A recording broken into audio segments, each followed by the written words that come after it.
이스라엘은 출애굽한 후 석 달째 만 2달 만에 시내산 아래 강야에 도착했습니다. 그리고 그곳에서 약 11개월간 머물면서 하나님의 율법을 전수받습니다. 오늘 본문은 하나님이 모세에게 율법의 구체적인 계명을 지시하기 전에 모세를 통해서 이스라엘 백성과 언약을 맺는 장면입니다.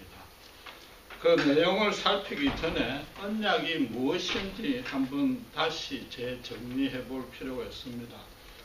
어떤 요리든지 본 차이나에 정갈하게 담겨 있으면 훨씬 그게 맛있어 보입니다. 실제로 맛있게 느껴집니다. 언약이라는 그릇, 즉 형식이 귀하면 귀할수록 그 안에 담긴 요리인 의미도 우리에게 더 귀하게 다가올 수 있기 때문입니다. 크게 두 가지 측면을 살펴볼 텐데, 첫 번째는 언약은 인간이 맺는 인간 사회의 어떤 계약과는 다르다는 겁니다. 계약은 상호 이해관계 당사자들끼리 그 이해관계를 조정하고 또 상방에게 어떤 의무를 부과하고 그걸 위반하면은 형벌도 각기 상방에게 적용되는 게 계약입니다. 언약에서 하나님과 하나님 당신의 백성이 각각 의무를 행할 상방 의무를 지고 있다는 점에서는 똑같습니다. 5절에서 이스라엘이 하나님의 말씀과 언약을 지킬 것이 이스라엘의 의무입니다. 또 5절 후반부에서 6절까지 그럼 하나님이 이스라엘을 열국의 소유로 또 제사장 나라로 거룩한 백성으로 세워주시는 것은 하나님 쪽의 의무라고 말할 수 있는 겁니다. 그러나 이 언약에서는 어겼을 때의 형벌 조항이 따로 없다는 면에서 계약과는 다른 겁니다. 이스라엘이 말씀을 안 듣고 제사장 나라가 안 되는 거는 그냥 안 되는 것 그걸로 거친단 말이에요. 언약을 맺기 전과 달라진 게 없는 겁니다. 추가적인 형벌이 없단 말입니다. 그러니까 이스라엘은 지키기만 하면 되는 받을 복만 있는 게 언약인 겁니다.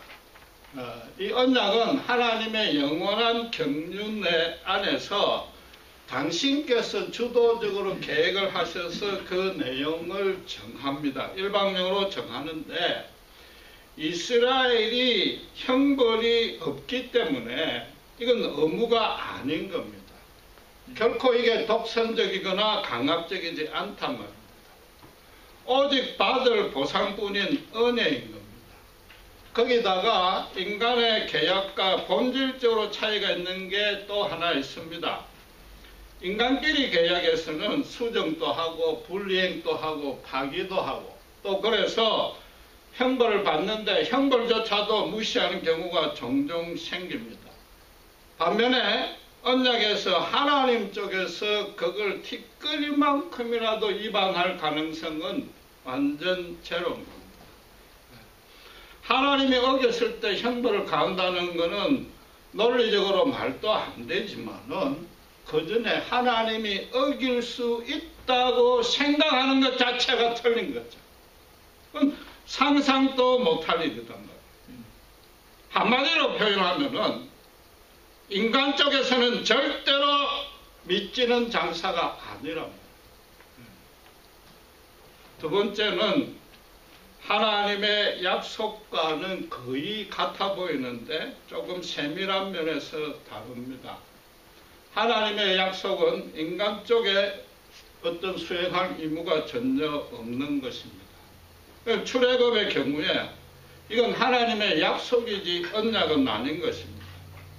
이스라엘이 애굽에서 아무 한 일도 없고 심지어 우상숭배의 제약에 빠졌어도 하나님은 출애굽을 이행하셨습니다.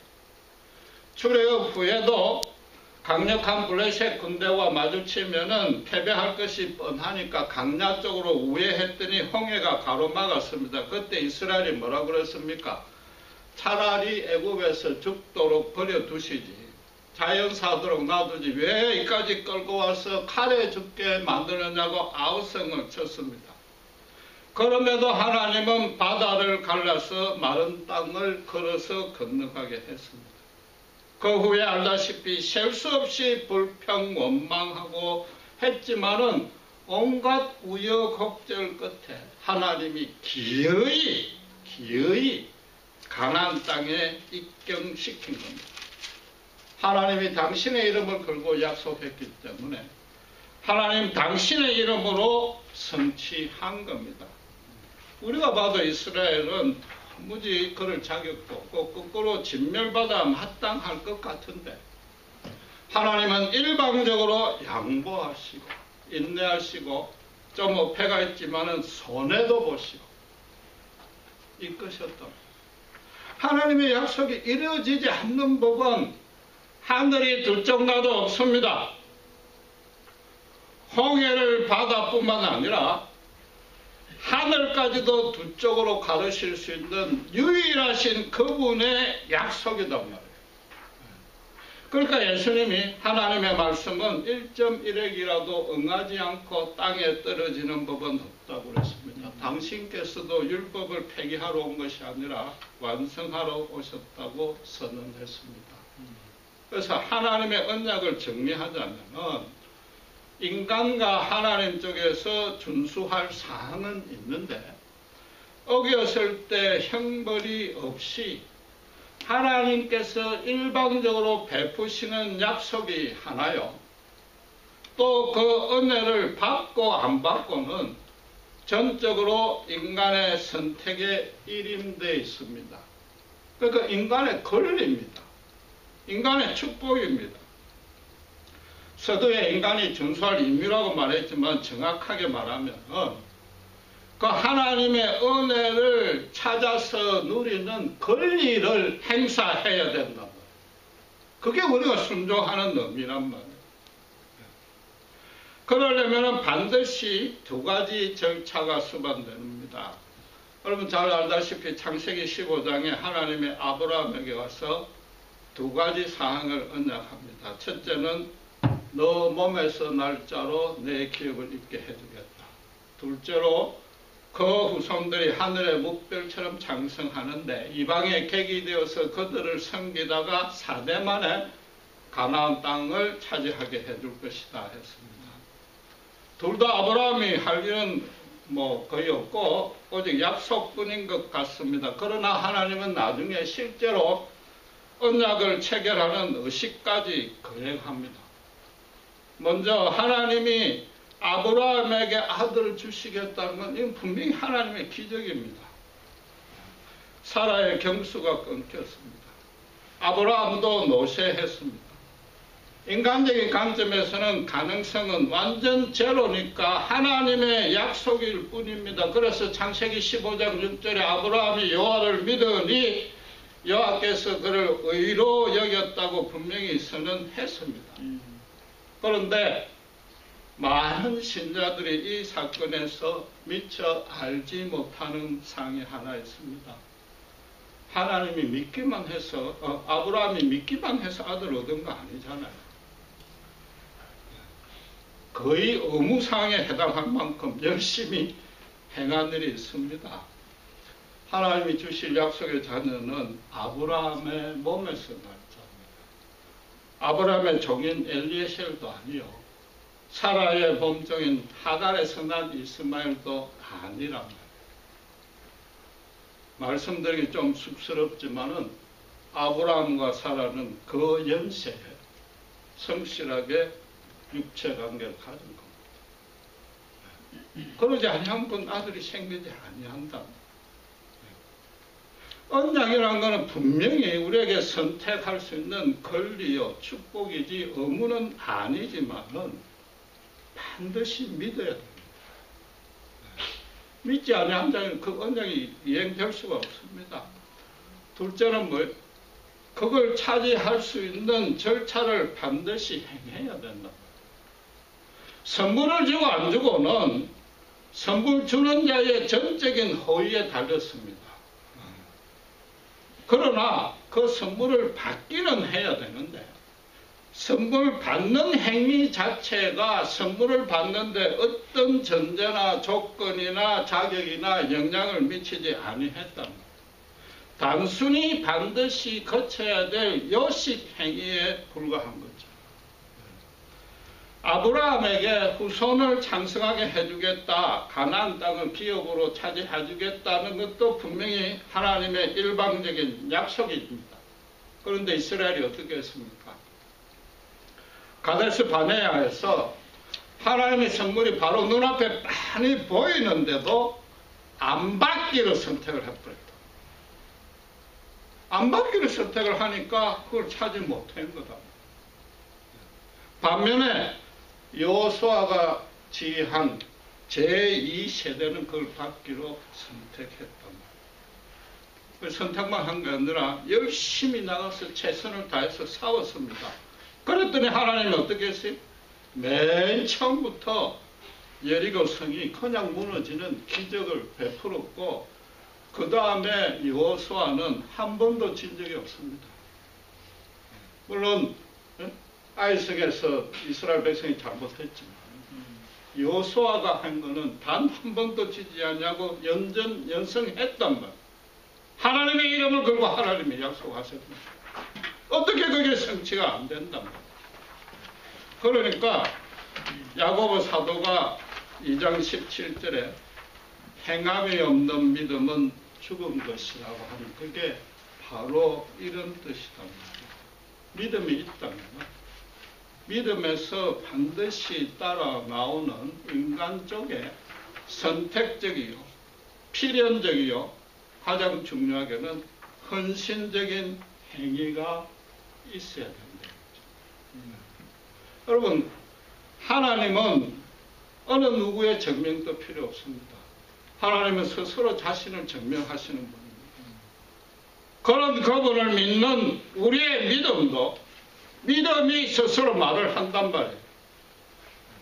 하나님이 우리 속에 있는데 어떻게 그게 겉으로 드러나지 아니한다고 생각하는, 드러나지 아니하는 게 이상한 거고, 그건 불가능한 겁니다. 믿는 자라면은 믿는 자다운 모습이 어떤 방식으로든 드러나야 됩니다. 특별히 예수님이 강조한 대로 이웃을 사랑하는 모습으로 드러나야 그게 참 신기합니다. 그렇지 않으면 그 믿음 자체가 없는 걸로 봐야 됩니다. 어쨌든 여러분들이 최소한 주일날 나와서 목사의 지겨운 설교를 듣고 그렇잖아요. 가끔 찔리면은 어쨌든 회개도 하고 기도도 하지 않아요. 불신자는 회개도 없습니다. 기도도 없습니다. 결국 하나님이 주시는 언약은 두 가지로 구성되는데, 첫째는 하나님이 복을 주시겠다는 일방적인 약속이요, 둘째는 그것을 찾아 누릴 수 있는 방안인데 그 방법도 하나님이 가르쳐 주신다. 그래서 본문에서 5절에 내 언약을 지키면 이건 은혜를 받아 누릴 수 있는 방안입니다. 대신에 이스라엘로서는 그 선물을 반드시 받아야 되잖아요. 언약 당사자로서 하나님께 마땅히 보여야 될 반응입니다. 그래서 6절에서 제사장 나라로 세워주겠다는 것은 하나님이 주실 복의 본질이다. 그런데 문제는 이 구절을 볼 때마다 그럼 결국 언약을 안 지키면, 율법대로 살지 아니하면 하나님의 소유가 안 될 것 아니냐. 그럼 이게 결국 조건이요 전제가 되는 것 아니냐. 물론 그런 식으로 서술이 되어 있습니다. 그래서 이걸 행위 언약이라고 가르쳐져 왔습니다. 그건 맞습니다. 그건 맞단 말이에요. 언약을 지켜야만 제사장 나라가 되는 건 틀림없는데, 절대로 이 언약을 이스라엘이 행위 언약에 실패했기 때문에 하나님이 계획을 바꿔서 예수님의 은혜의 구원으로 계획을 경쟁했다. 이렇게 해석하면 그건 큰일 나는 겁니다. 그건 잘못입니다. 여러분, 아브라함은 성경에서 모든 믿는 자의 조상이라고 했습니다. 어째서 그래야 됩니까? 로마서 4장에 보면은 아브라함이 무할레시의 모든 믿는 자의 조상이 되었다고 합니다. 4장 13절에 언약은 율법으로 말미암는 것이 아니요 믿음으로 말미암는 것이라고 했습니다. 아브라함에게 준 언약은 창세기 12장 1절 3절에 복의 근원으로 삼아주겠다는 그 언약인데 그 언약이 이행된 게 아브라함의 율법을 지켜서 된 게 아니라는 말이죠. 아브라함은 언제적 사람입니까? 시내산의 율법을 받기 근 500년 전의 사람입니다. 그러니까 율법의 구원이라는 건 있을 수가 없는 겁니다. 아브라함이 구원을 받을 기준 자체가 없는데 어떻게 그게 행위 구원이 가능하냔 말이에요. 오직 믿음으로 구원을 얻는다는 것은 구약 성경 창세기 처음에 선악과에서부터 말라기까지 신약과 똑같은 원리입니다. 에스겔 선지자가 18장 1절 4절에 아비가 신 포도를 먹었다고 아들이 이가 신은 법은 없다고 그랬습니다. 범죄하는 영혼마다 죽는다고 그랬습니다. 구원은 각 개인이 하나님을 믿느냐 오직 거기에 딸린 것이고 심판은 각 개인이 하나님을 거부하느냐 오직 거기에만 딸렸단 말이에요. 본문은 지금 이스라엘 민족 전체 한 집단을 대상으로 말씀을 하셨기 때문에 구원에 관한 진술이 아니다. 아시겠어요? 이스라엘 전체에 대한 얘기다. 물론 이게 구원을 예표하고 상징하는 의미로 적용을 할 수는 있지만은 이 본문이 구원과는 상관이 없단 말이에요. 여러분 구약 성경을 해석할 때 항상 이 부분에 혼동이 생기는데 이건 절대로 그렇게 해서는 안 되는 겁니다. 구원은 죄인의 구원입니다. 마누라 치마 잡았다고 절대로 천국 같이 따라갈 수 있는 건 아니단 말이에요. 그러니까 오늘 본문 바로 언약 내용인 5, 6절 앞에 4절에서 뭐라고 그랬습니까? 애굽에서 이스라엘을 독수리의 날개로 업어 나왔다고 합니다. 일방적인 은혜를 베풀었다는 겁니다. 율법대로 살면은 너희 민족 전체가 이와 똑같은 복을 매일 누릴 수 있다. 제발 그걸 기억해라. 재확인하겠다는 뜻이다. 그래서 다른 민족들 앞에서 그런 모습으로 살면은 다른 민족들로 하여금 여호와만이 상천하지에 유일하신 참 하나님인 줄 알게 만들어라. 그들로 하여금 하나님을 찾게 만들어라. 너희가 하나님의 거룩한 통치를 받고 그래서 세상 앞에 거룩하게 서는 모습이 그들 눈에도 신나고 즐겁고 재미있고 보람차고 의미있게 보이게 하라.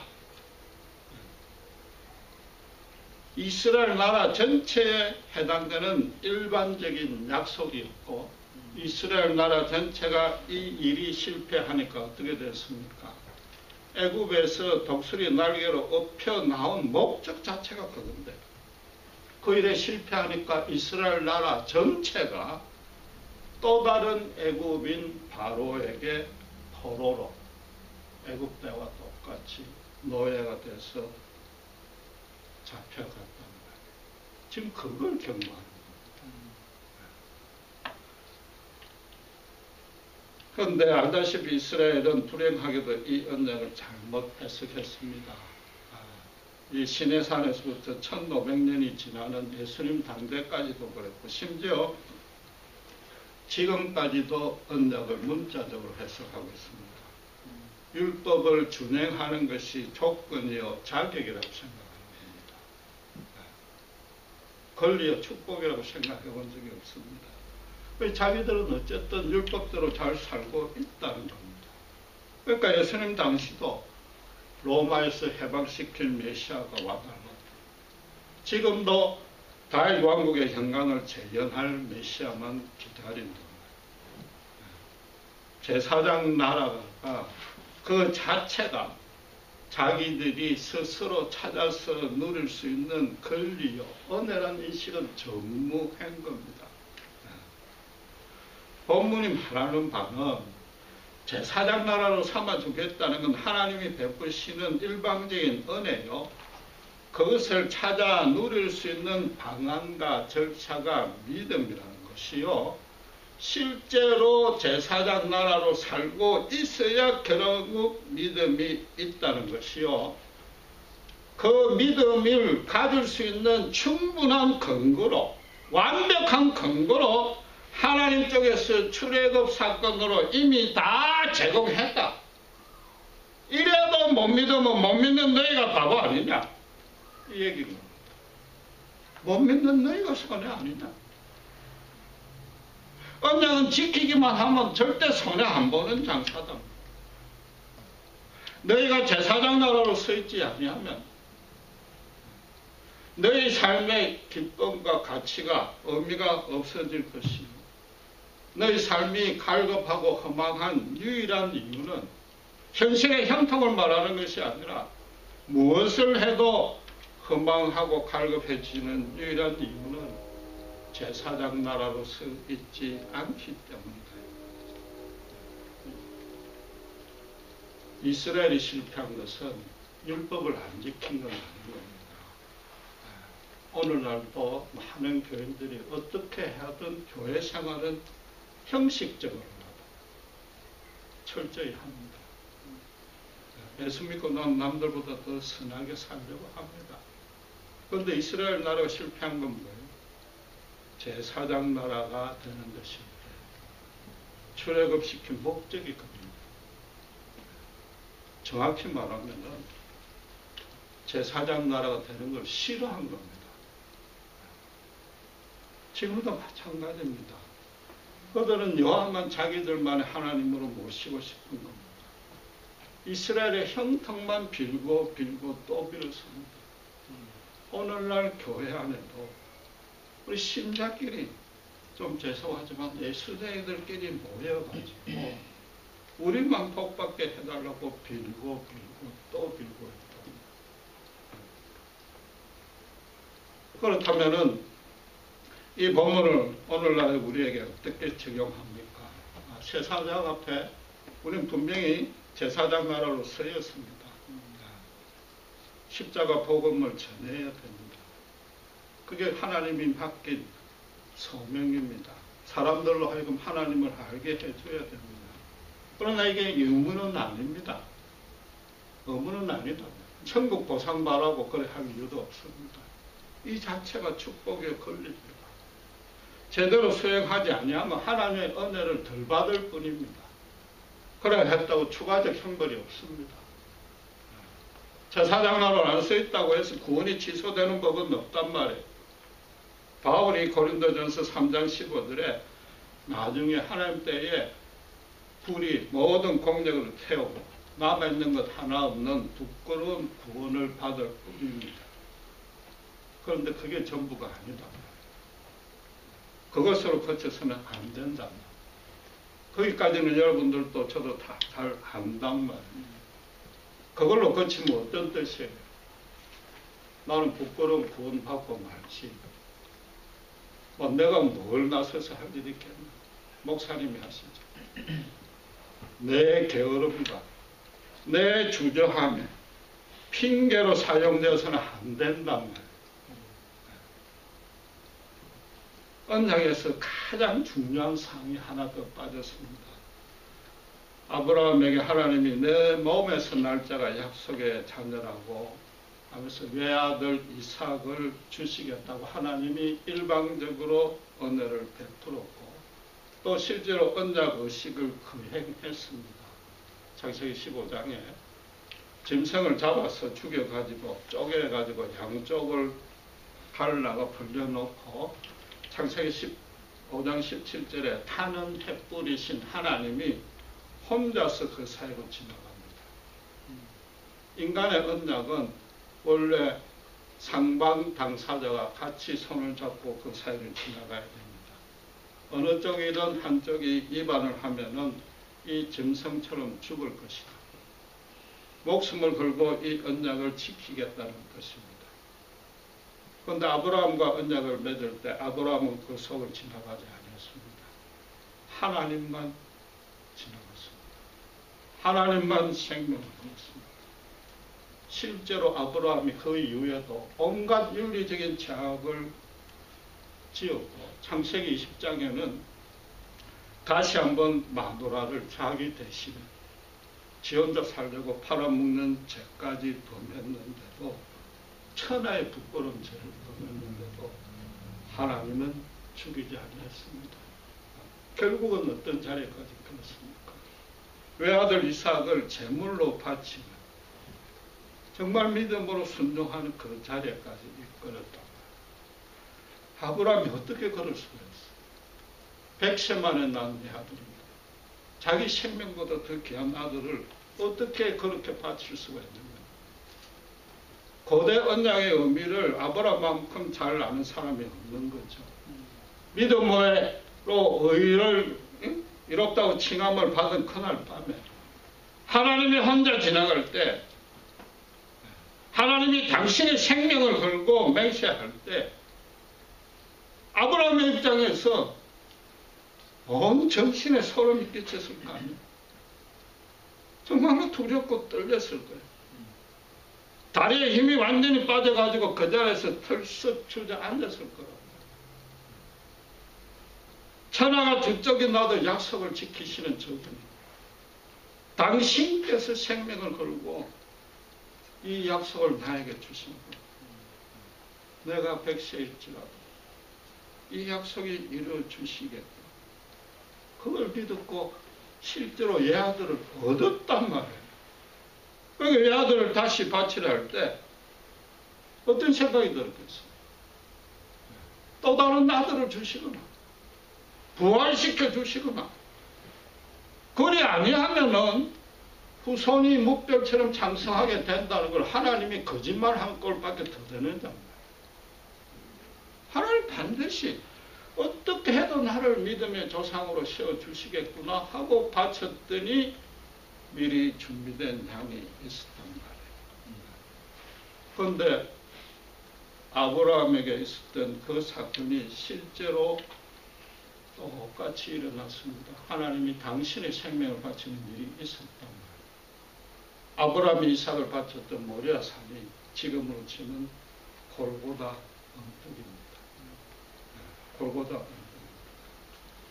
아브라함의 언약은 물론이요. 시내산의 언약도 이스라엘은 단 한 번도 제대로 이행 안 했습니다. 완전히 죽어마땅한 자예요. 그렇다고 이스라엘이 전혀 거룩해지지도 아니했고 회개하지도 아니했고 하나님을 찾지도 아니했고 심지어 두려워하지도 아니했습니다. 이스라엘은 입만 열면 출애굽 타령했습니다. 만나 타령했습니다.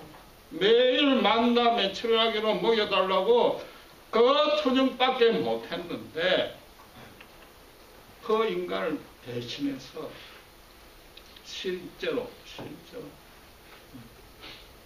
예수님이 와서 죽으셨다. 모세에게 시내산에서는 하나님이 말로서만 일방적으로 언약했습니다. 인간 쪽에 전혀 손해볼 것 없다. 그렇지 않냐. 제발 찾아 먹기만 해라. 그조차도 안 했다. 하나님이 직접 다시 오셨는데 이번에는 타는 횃불이다. 쪼개진 짐승으로 제물로 오셨다. 완전한 하나님이자 완전한 인간으로 오셔서 십자가에 죽으셨다. 그 언약이 누구에게 응해요? 새 이스라엘인 우리와 교회에 하나님이 일방적으로 약속하신 겁니다. 형벌은 없습니다. 안 지켜도 구원의 취소는 안 됩니다. 정말로 하늘을 두 쪽을 내고 그 언약을 보여주었습니다. 예수님이 운명할 때 온 하늘이 흑암으로 가득 찼습니다. 사흘 뒤에 아리마다 요셉의 빈 무덤에 천사의 영광의 빛이 가득 찼습니다. 이스라엘을 독수리 날개에 엎어서 애굽에서 건져내듯이 우리를 사탄의 노예에서 건져내신 것이다. 하나님 당신께서 당신을 쪼개시는 이 은혜는 세상 사람은 전혀 누리지도 알지도 못합니다. 아예 상상도 못합니다. 세상 사람들은 그저 미련한 것이요 걸림돌이라고 비방밖에 못합니다. 일방적인 사랑, 일방적인 긍휼은 내 자존심 상해서 안 받겠다는 겁니다. 말도 안 된다는 거죠. 착한 일 하나도 안 해놓고 그저 로마 사형수 믿는데 어떻게 그게 구원이 되느냐? 웃기는 소리 하지 말라고 반발만 하는 거죠. 내처럼 착한 자라야 구원받아 마땅하다고 큰 소리 치는데 막상 제사장 나라가 될 생각은 꿈에도 없습니다. 여러분, 전도가 왜 어렵습니까? 전도가 왜 어렵습니까? 여러분의 노력과 정성과 기도가 부족해서가 아닙니다. 십자가 자체가 도무지 이해가 안 되기 때문에 하늘이 두 쪽이 나는 그 사랑, 그 구원을 인간으로서는 이해할 수 없습니다. 이 십자가 구원이 이해될 수 없는 방식은 모든 인간에게 딱 두 가지입니다. 방금 말씀드린 대로 불신자들이 말도 안 되는 구원이다. 그런 법이 어디 있느냐? 하나님에게 원망하고 불신하고 이 세상 모순을 그냥 두는 그 하나님 못 믿겠다는 자들은 추가적인 버릇 없습니다. 그냥 그 허감하게 내버려 둔단 말이에요. 그 십자가를 이해를 못하는 거죠. 또 다른 이해를 못하는 거는 성령이 간섭해서 완전히 그분의 빛 가운데로 들어온 우리가 어찌 나 같은 자를 구원해 주셨습니까? 죽어 마땅한 내가 도무지 구원받을 건덕지라고는 단 하나도 없는 저를 이 은혜의 자리에까지 이끄셨습니다. 도무지 이해할 수 없습니다. 십자가에게는 모든 사람이 오직 이 두 가지 이해 못하는 반응으로 결론 지을 수밖에 없는 거예요. 세상은 모르는 거예요. 그래서 이건 유일합니다. 인간이 생각해낸 이성으로 구원해낸 구원의 길이 아니다. 하나님만이 하실 수 있는 구원이다. 여러분, 복음을 전하는 것이 선택이나 어떤 권리나 축복만으로 멈춰 있어서는 안 됩니다, 사실. 그것조차도 사실은 우리 모두가 인식을 못하고 그냥 어떻게 교회가 어려우니까 조금, 물론 그런 마음 안에 진심이 숨겨 있는 건 알죠. 순전한 마음 다 아닌데 그냥 권리가 아니라 바울이 또 다른 얘기를 했습니다. 뭐라고 그랬습니까? 부득이 함으로 하는 것이 아니라 전하지 아니하면 자기 심령이 있는 거예요. 전하지 아니하면 법 속에서 불같이 그 뜨거움이 솟아서 나온다. 신자를 보는 자들 앞에 우리 속에서 끝없이 솟아나오는 보혈의 생명의 냄새를 맡게 해야 됩니다. 정말로 아브라함의 믿음의 후손인가? 아브라함의 언약 안에 있는가? 아브라함과 같은 믿음을 우리가 가졌는가 안 가졌는가 판단할 수 있는 기준은 딱 하나입니다. 성경 잘 알고 기도 잘하는 게 아니고 불신자를 볼 때 너무 애처로워서 눈물 흘릴 수 있는 그겁니다. 어떤 방식으로라든지 예수를 전하지 않고는 안 되는 마음입니다. 정말로 예수 십자가 앞에서 내 자신의 죽음의 절망을 발견했고 또 예수님의 부활 앞에서 하나님의 영원한 생명을 발견한 자라면 또 그래서 매일 말씀과 기도로 그분과 교제 동행하는 자라면 처음부터 끝까지 오직 예수밖에 없게 됩니다.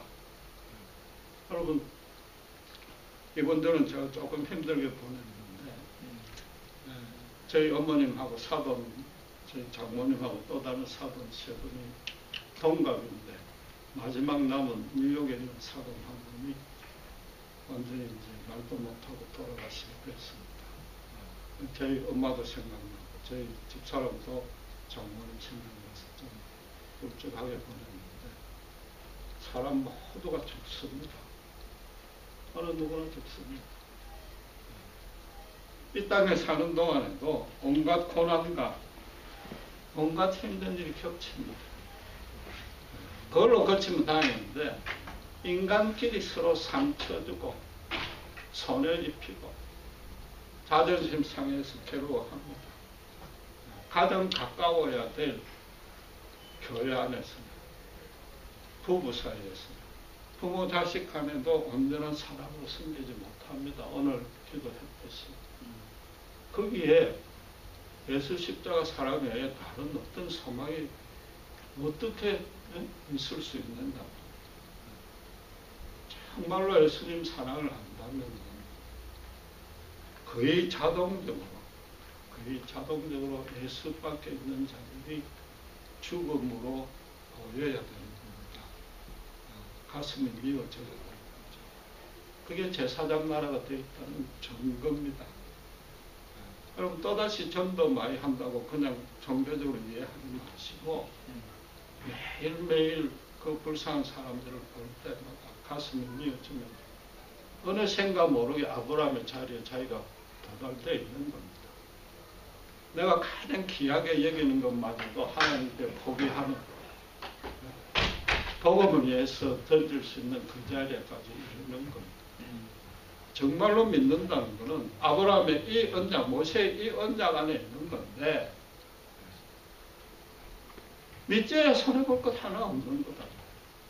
왜 그걸 못하는가? 서로 사랑하시고 하나님 말씀대로 살고 하나님 섬기고 이웃 섬기고 그건 우리가 찾아먹는 겁니다. 기도하겠습니다. 하나님 아버지 하나님 감사합니다. 이스라엘을 제사장 나라로서 열국 중에 당신의 소유로 삼고 거룩한 백성으로 삼으시겠다는 것이 우리에게 give and take식의 계약도 아니요 단순히 무조건 그렇게 성취시켜줄 약속도 아니면 배웁니다. 정말로 우리가 예수님의 십자가 사랑이 어떠한지 주님께서 당신의 생명을 스스로 쪼개면서 우리를 그 은혜로 인도하신 그 사랑을 안다면 정말로 십자가 안에서 내가 죽고 다시 살아났다면 이 귀한 사랑을 모르는 자들을 바라볼 때 바울처럼 우리의 가슴이 미어져야 될 줄 믿습니다. 정말 종교적 도덕적 의식과 간섭을 떠나서 우리의 심령이 주님의 심령을 닮아서 바울처럼 전하지 아니하고는 견딜 수 없는 정말 참된 믿음의 사람, 참된 언약 안에 들어있는 복된 신자들이 다들 될 수 있도록 주님 축복해 주시옵소서. 감사합니다. 우리 예수 그리스도의 이름으로 기도드렸습니다.